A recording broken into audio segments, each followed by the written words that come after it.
Buen día, amigas, amigos, amigues. Bienvenidos a su canal Nach Public y a este espacio, Reflexión en Rojo. Y bueno, vamos a tocar un tema que ya estaba pendiente, que tiene que ver con el progresismo latinoamericano, todo este proceso de la llegada al poder de gobiernos democráticos y de izquierda en los distintos países de la región. Pero por supuesto, contraponiendo este proceso con el antagonista histórico, que es los Estados Unidos, o que son los Estados Unidos. Bueno, pues vamos a este texto que hemos preparado para esta oportunidad. Se llama Estados Unidos y el progresismo latinoamericano. Le damos lectura. En este agitado presente, vivimos tiempos interesantes. Las cosas han venido cambiando en el mundo y la Unión Americana es la primera en resentirlo. Los últimos 30 años han estado marcados por la hegemonía de los Estados Unidos, luego de la desaparición de la Unión Soviética y su victoria en la Primera Guerra del Golfo Pérsico. Pero tras la crisis económica del 2008 y el reciente estallido de la guerra en Ucrania, dicha hegemonía se ha trastocado seriamente, dando visos incluso de desaparición, para dar paso a lo que hoy estamos llamando un mundo multipolar. Y en América las cosas parece que apuntan a una geopolítica de mayor equilibrio entre Estados Unidos y Latinoamérica. Precisamente en lo relacionado a los asuntos americanos, estamos ante un gran cambio, pues lo que se alza de modo contundente como nunca antes es el progresismo latinoamericano, lo que coloca a los Estados Unidos en un serio dilema de ya no poder actuar según las reglas del viejo expansionismo y del intervencionismo imperialista. ¿De qué estamos hablando? Veamos. Hace poco, Joe Biden, presidente de los Estados Unidos, organizó una nueva edición de la Cumbre de las Américas. Y por primera vez en mucho tiempo, Washington no pudo imponer un consenso. En principio, por las críticas del presidente Andrés Manuel López Obrador, a la exclusión de Cuba, Venezuela y Nicaragua del evento. Situación lamentable que llevó al mandatario mexicano a no acudir a la cumbre y con ello establecer un ejemplo seguido por otros jefes y jefas de Estado. Luego, esas mismas críticas generaron una corriente anti-exclusión que se hizo escuchar en plena cumbre a través de las participaciones de los presidentes de Chile y Argentina, y que lograron incluso que Justin Trudeau, primer ministro de Canadá, se manifestara en contra de dichas exclusiones. Es decir, Washington ya no pudo imponer una versión oficial de los asuntos sobre América. Previo a esto, los estadounidenses han tenido que soportar las también severas y mayoritarias críticas al papel intervencionista de la Organización de los Estados Americanos, la OEA, que incluso exigen su desaparición, así como al bloqueo que mantiene sobre Cuba y Venezuela. Además, han sido testigos de un fortalecimiento de una mayor unidad latinoamericana a partir de la edición mexicana de la Conferencia de Estados Americanos y del Caribe, CELAC. Pero todo esto no es fortuito ni reciente.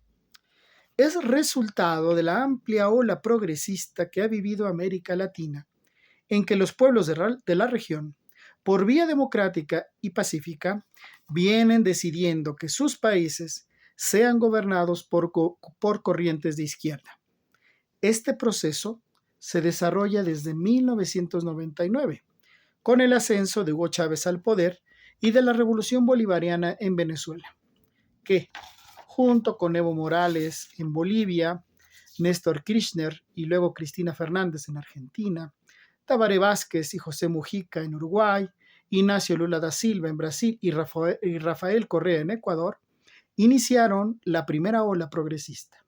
Luego vino una segunda ola, con el relevo de Nicolás Maduro en Venezuela y el de Luis Arce Catacora en Bolivia, tras el fracaso del gobierno golpista de Yanín Áñez Chávez, y especialmente con la llegada al poder de López Obrador en México, Pedro Castillo en Perú, Alberto Fernández en Argentina, Xiomara Castro en Honduras, Gabriel Boric en Chile y recientemente Gustavo Petro en Colombia.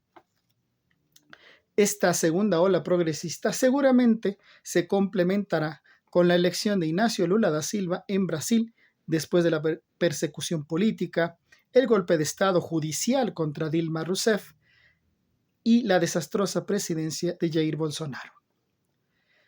Evidentemente, los estadounidenses han intentado detener estas dos olas y todo el progresismo en la región, financiando y reconociendo a los opositores derechistas en casi todos los países, promoviendo golpes de Estado al estilo anterior o al viejo estilo, sosteniendo bloqueos comerciales a ciertos países y jugando la carta, ¿por qué no?, de la amenaza militar.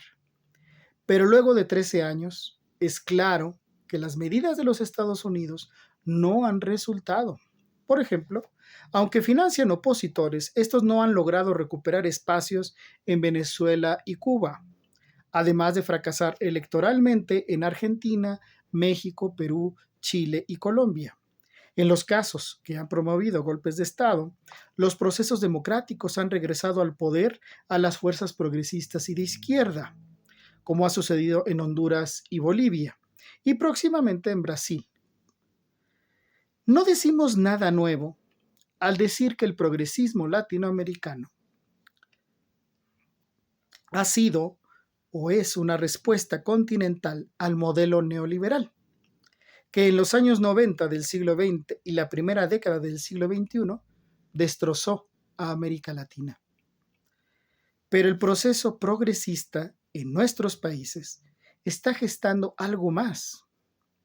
Le está cambiando el mapa geopolítico a los estadounidenses de un modo inédito, al grado que ya no pueden operar bajo las reglas clásicas del expansionismo y el intervencionismo, que fueron la pauta histórica con que los Estados Unidos han encarado a Latinoamérica. Sabemos bien que la Unión Americana surgió de un impulso revolucionario liberal en el siglo XVIII. Pero una vez asentado su orden político, su modelo de Estado nacional y su desarrollo económico, también de corte liberal, mostró rápidamente su carácter expansivo, siendo la guerra con México, la de 1847-1848, su primer ensayo en la expansión y el intervencionismo. En adelante, y salvado el escollo de la Guerra de Secesión de 1860-1865, los Estados Unidos se abalanzaron hacia la industrialización de segunda generación y al patrón imperialista, consolidando su nueva ruta con las anexiones de Cuba y Filipinas a finales del siglo XIX. A partir de ese momento, inició una historia de franca hostilidad con América Latina, en que los estadounidenses usaron toda su fuerza diplomática, financiera, comercial y, por supuesto, militar para someter gobiernos y pueblos y hacer de la región latinoamericana su principal zona de influencia. Así lo vivieron México, Nicaragua, Guatemala, El Salvador, Venezuela y Colombia en una primera etapa. Luego de la Segunda Guerra Mundial, el expansionismo imperialista de Estados Unidos se amplió al resto de países.